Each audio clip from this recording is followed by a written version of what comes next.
नमस्कार मित्रांनो, मोहक मराठी कथा या यूट्यूब चॅनलवर आपले मनपूर्वक स्वागत आहे। यात तुम्हाला नवनवीन कथा ऐकायला मिळतील। जर तुम्हाला मी सांगितलेल्या कथा आवडत असतील तर माझ्या कथांना लाईक आणि सबस्क्राईब करा आणि नवनवीन कथांचा आनंद घ्या। रात्रीचे 12 वाजले होते। माझ्या काकांचा मुलगा चिंटू हळूच माझ्या रूममध्ये आला। मला झोपलेली पाहून त्याने आतून दरवाजाची कडी लावली। मी पण झोपायची नाटक करत होती। आमच्या रूममध्ये आमच्या दोघांशिवाय कोणीच नव्हते। आता मला चांगले माहित होते की तो माझ्या बेडरूममध्ये कशासाठी आलाय।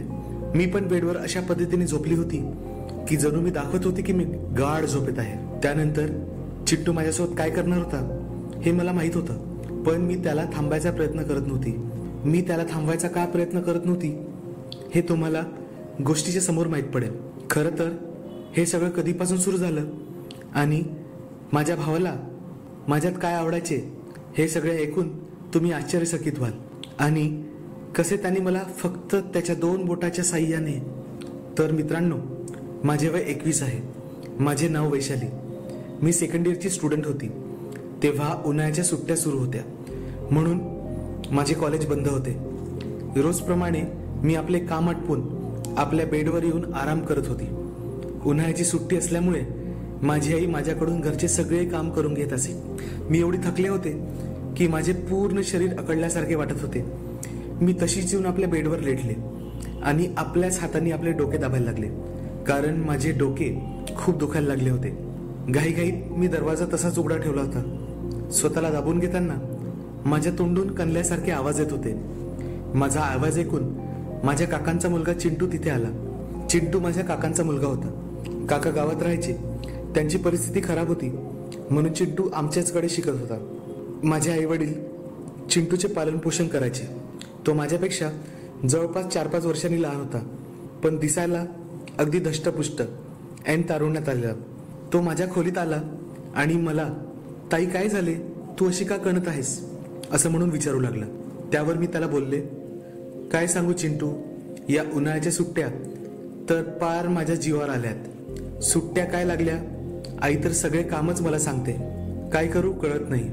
मी इतकी थकले आहे की माझे पूर्ण शरीर दुखत आहे आणि एकतर आपली कामवाली बाई सुद्धा सुट्टीवर आहे। आता चिंटू मला म्हणाला, ताई तू काळजी करू नको, मी एक काम करतो, मी तुझ्यासाठी गरम गरम दूध घेऊन येतो, तू पी आणि झोप, म्हणजे तुला बरं वाटेल। त्याच्या बोलण्याने मला खरंच बरं वाटलं आणि आनंदही झाला।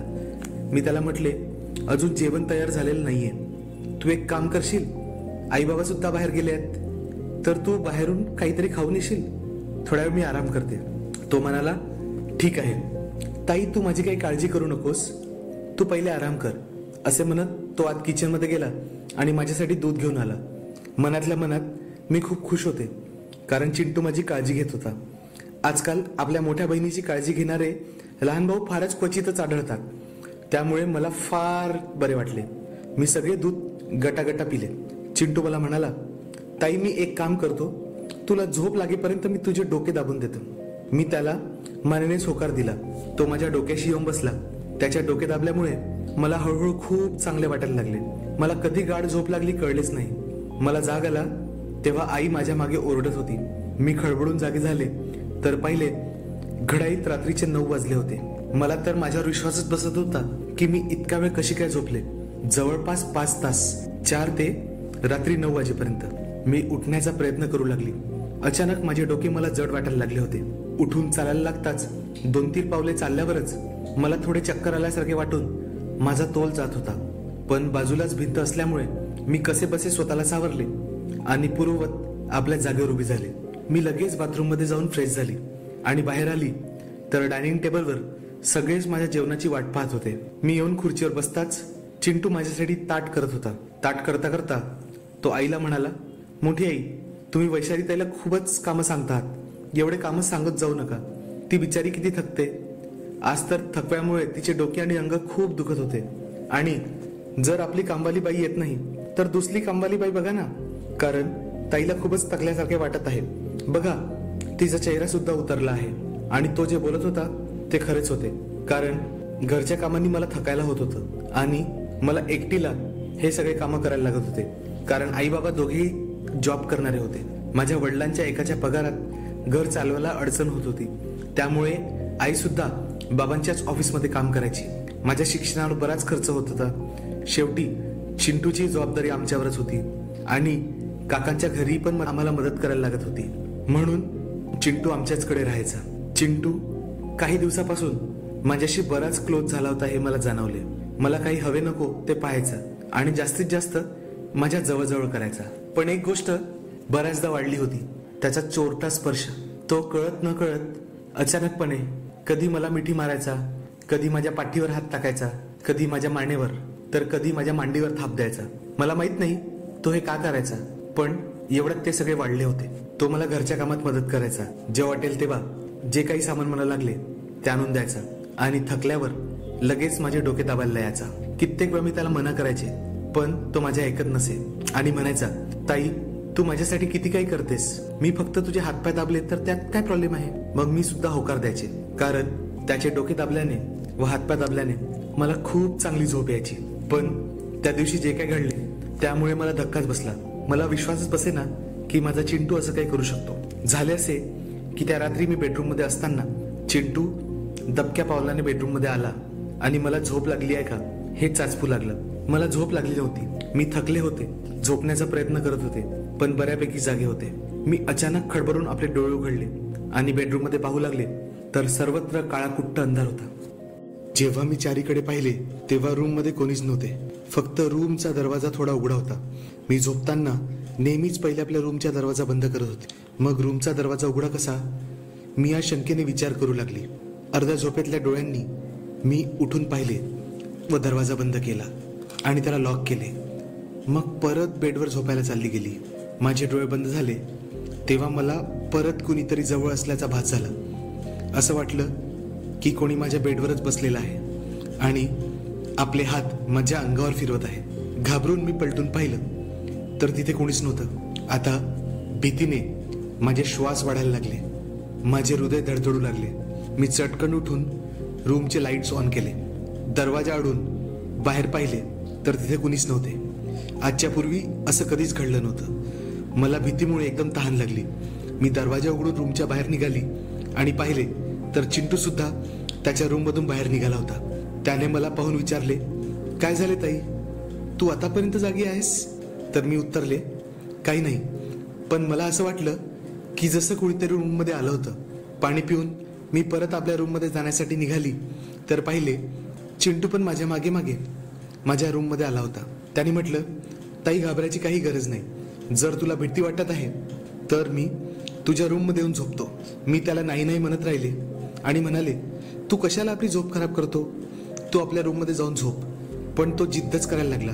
म्हणाला, ताई मी तुला एकटा सोडू शकत नाही, भीतीमुळे तुझी तब्येत खराब होऊ शकते आणि मी ते पाहू शकणार नाही. तू झोपून जा, मी तुझ्या बेडरूममध्ये येऊन झोपतो. असे म्हणत तो बेडजवळ आला. त्याने एक उशी घेतली आणि बाजूलाच ठेवलेल्या सोफ्यावर तो जाऊन झोपला. पण जेव्हा मी झोपली त्यानंतर मला परत असा भास झाला की कोणीतरी माझ्या डोक्या शेजारी येऊन बसला आहे आणि खूप वेळपर्यंत मला पाहत आहे. त्याचे हात परत माझ्या जवळ आलेत. त्या हातांनी माझ्या केसांना स्पर्श केला. ते हात माझ्या केसात अलगद फिरू लागले. मग ते हात हळूहळू माझ्या चेहऱ्यावर, माझ्या ओठांवर फिरत माझ्या मानेवरनं ते हात घसरत अचानक छातीपर्यंत येऊन पोहोचले होते. तरी पण मी एकदम गाढ झोपली होती. मला हे सगळं स्वप्नासारखं वाटत होतं. पण जेव्हा मी सकाळी उठली तेव्हा माझी स्थिती जरा वेगळीच होती. मी चटकन सोफ्याकडे पाहिले तर चिंटू अजूनही गाढ झोपला होता आणि दुसऱ्या क्षणी माझी नजर माझ्या कपड्यांवर गेली. माझे रात्री घातलेले कपडे अस्ताव्यस्त वाटत होते आणि माझ्या नाईट शर्टचे वरचे 2 बटन उघडे होते. मी तर गोंधळलेच. हे काय झाले मला कळले नाही. मुख्य म्हणजे मी रात्री अंडरगार्मेंट्स काढून झोपत असे, त्यामुळे सगळा पसारा दिसत होता. त्यामुळे पटकन मी स्वतःला ओढणीने झाकून घेतले. परत तशीच गाढ झोप. मला आठवत नाही की यापूर्वी मला कधी लागली होती. आज चिंटूकडे पाहिले तर तो एकदमच खुश दिसत होता. मला कळत नव्हतं की तो एवढा का खुश आहे. मी त्याला विचारले तर तो म्हणाला, मी तर रोजच खुश राहतो आणि ज्याला तुझ्यासारखी बहीण असेल तो तर खुशच राहील ना. असे म्हणत तो निघून गेला. या पोराचं काय सुरू आहे मला काही कळत नव्हतं. त्या दिवशी घरची सगळे कामं आटपून मी असेच बसले होते तेवढ्यात चिंटू तिथे आला. त्याच्या हातात एक बाटली होती. तो माझ्याजवळ येऊन बसला आणि म्हणाला, वैशूताई, तू आपले केस उघडून बस, मी तुझ्या केसांची छान मालिश करून देतो. मी त्याला म्हटलं, अरे हे काय नवीन? नाही नाही, मला मालिश नकोय. पण माझ्या ऐकण्याचं सोडून त्याने स्वतःच आपल्या हाताने माझा क्लचर काढला आणि माझ्याकडून होकार याच्या पूर्वीच माझा हात धरून तो माझ्या बेडरूममध्ये मला घेऊन आला आणि मला त्याने बेडवर लेटवले. तो खाली जमिनीवर बसून माझ्या केसात हात फिरवू लागला आणि बोलला, ताई तू पण ना इतकी नखरे करतेस, माझ्यासारखा भाऊ तुला शोधून सुद्धा सापडणार नाही. एवढी छान मी तुझी मसाज करून द्यायला तयार आहे आणि तू उगाचच नाही नाही बोलतेस. मी त्याला म्हटले, अरे काय हे? पण तो काही ऐकण्याच्या तयारीत नव्हता. त्याच्या त्या बाटलीत तेल होते. त्याने ते तेल काढले आणि माझ्या डोक्याला लावायला सुरुवात केली. तो बोलत राहिला, ताई तुझे केस एवढे सुंदर आहे ना की असं वाटतं त्याच्यातच हात फिरवत राहावे, बाहेर काढू नये. मला तुझ्याकडे बघून एवढा लाड येतो ना की काय सांगू. एवढ्यात त्याची अशा प्रकारची वायफळ बडबड खूप वाढली होती. तेलाचा दर्प माझ्या नाकात जाताच मी अगदी मोहरून उठले, कारण असे तेल मी आजपर्यंत कधीच पाहिले नव्हते. इतका सुंदर आणि ॲडिक्टिव्ह गंध त्या तेलाचा होता. आता मला हळूहळू चांगले वाटायला लागले होते.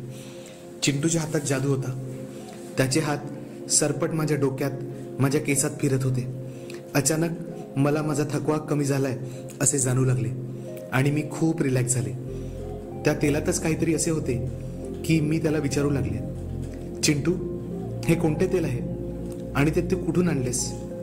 ताई हे स्पेशल तेल आहे, फक्त स्पेशल लोकांसाठीच, खास करून तुझ्या या सुंदर आणि कोमल अशा स्पेशल केसासाठी मी ते मागवले आहे. त्याचे बोलणे एवढे प्रेमळ होते की मला कळत नव्हते की त्याचा बोलायचा टोन काय आहे. त्याचे हात माझ्या डोक्यांवरून केसांमध्ये फिरत फिरत कधी माझ्या मानेच्या मागच्या भागात येऊन माझ्या गळ्याकडे यायला लागले. मला कळतच नव्हते. मी एवढ्या धुंदीत होते की मला काहीच जाणवत होते. मला हे समजत होते की त्याचे हात कुठेतरी फिरत आहे, पण त्याच्यावर प्रतिक्रिया देण्याचे भान माझ्यात नव्हते. माहिती नाही असे काय होते त्या तेलामध्ये. आणि या सगळ्यामुळे मला कधी झोप लागली कळलेच नाही.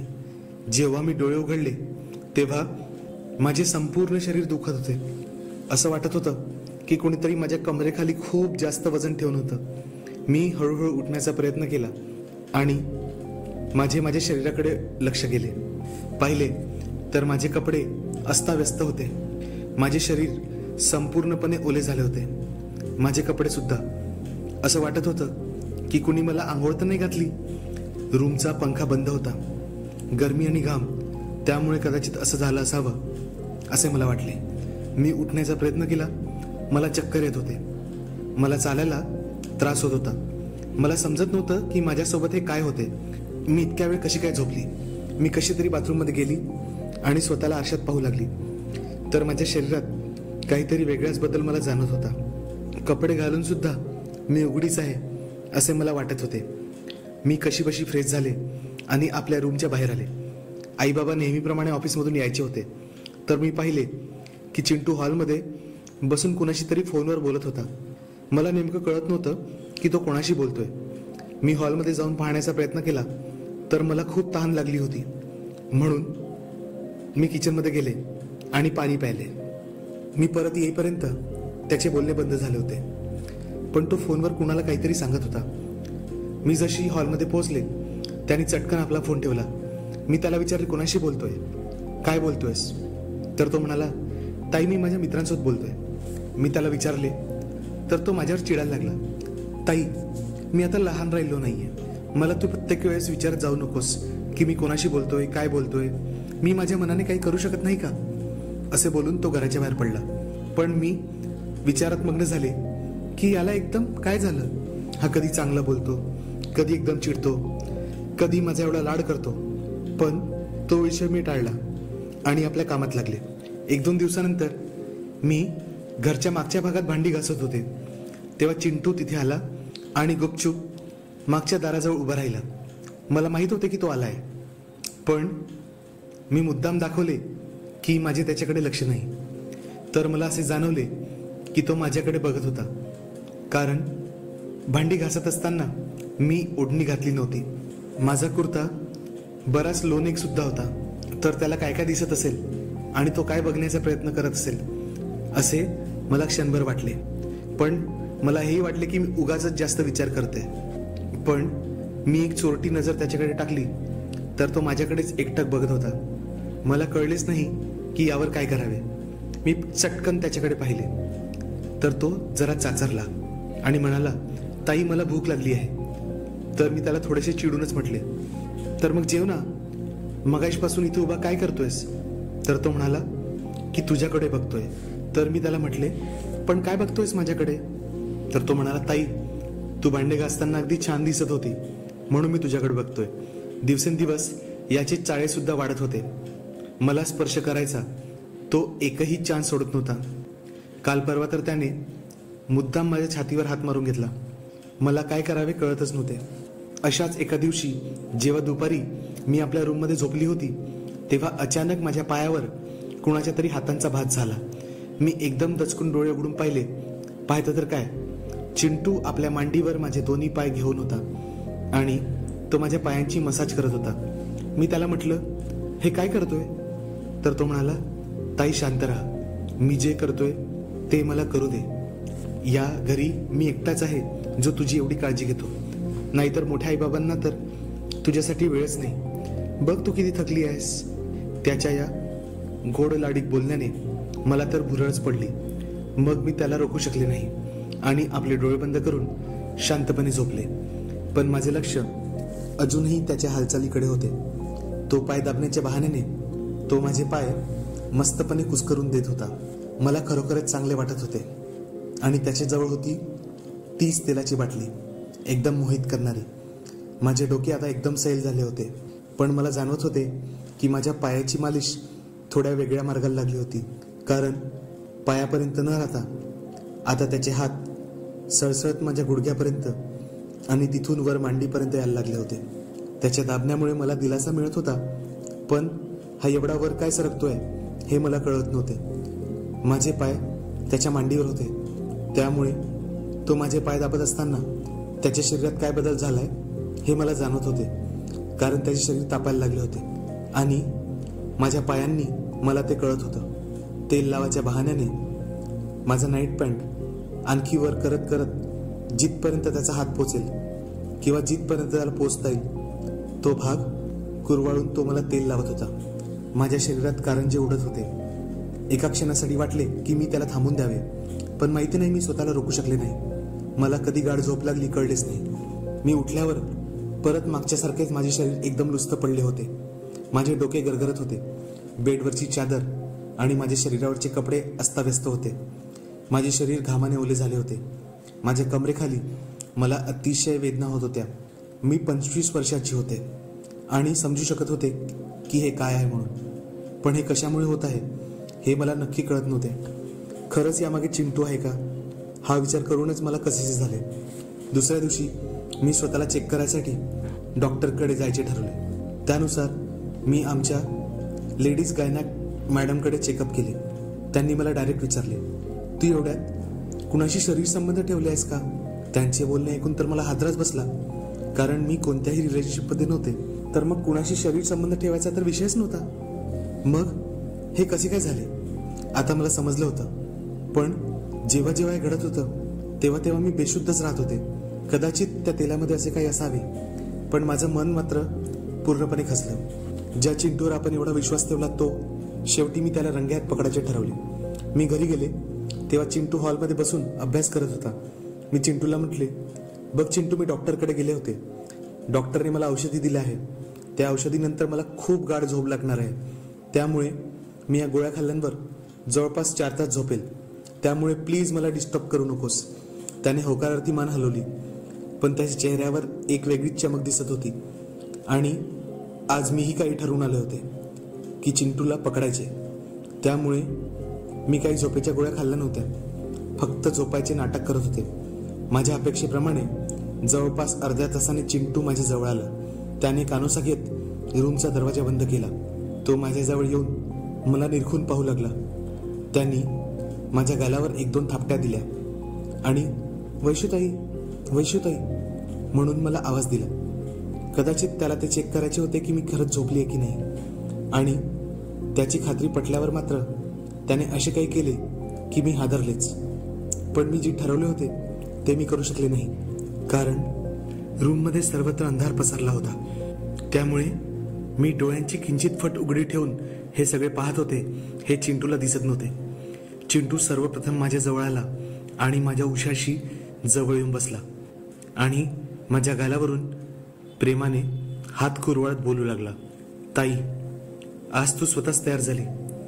मला तेलाची गरज पडली नाही, पण काय करू, मला राहून होत नाही. असे म्हणत तो माझे गाल कुरवाळू लागला. त्याने माझ्या कपाळांचे चुंबन घेतले. या सर्व गोष्टी पाहून मी हादरले. पण यापूर्वी जे घडले होते ते माझ्या शुद्धीत नसताना घडले होते. आता तर मी शुद्धीत होते, त्यामुळे मी आतून शहारायला लागले होते. माझे श्वास आणखी वाढत माझी छाती धडधडू लागली होती.